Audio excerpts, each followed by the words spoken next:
World কাপে যাব যাব না এটা নিয়ে আমি একদমই ভাবছি না, কারণ দেখেন যেটা আমার কপালে আছে সেটা তো আছে।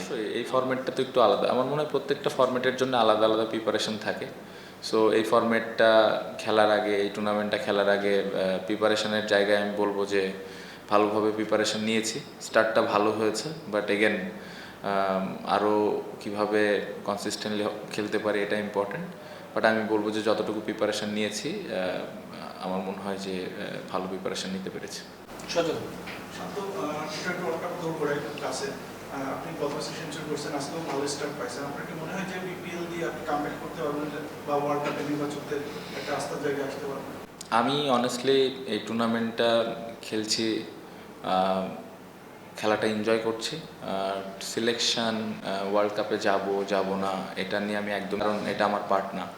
আমি একদমই চিন্তা করছি যে কীভাবে আমি রেগুলার কনসিস্টেন্টলি রান করতে পারি এবং দলের ওপর ওই ইম্প্যাক্টটা রাখতে পারি। দেখেন যেটা আমার কপালে আছে সেটা তো আছে, আমার কাজ হলো পারফর্ম করা, রান করা, যেটা আমি করার চেষ্টা করব। ভবিষ্যতে যদি সুযোগ হয় খুবই ভালো, আলহামদুলিল্লাহ। যদি না হয় আবার চেষ্টা করব কীভাবে আমি কামব্যাক করতে পারি।